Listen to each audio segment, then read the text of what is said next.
The Discovery tab finds BACnet devices and lets you browse their objects in one place. Click Discover to send a global Who Is broadcast. Devices respond with I am and appear in the Discovered Devices list.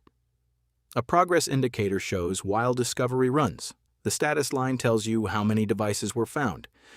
Click any device to automatically load its BACnet objects on the right. You'll see object type, instance, name, present value, and object identifier. For targeted discovery, set a device ID range and click Who Is instead of a full broadcast. Broadcast discovery can miss local simulators on ports 47,809 and above. Use local simulators to list devices running on this PC. Select a device and click Use Selected, Read/Write, or double-click the device to open it in the Read/Write tab with address and device ID filled in.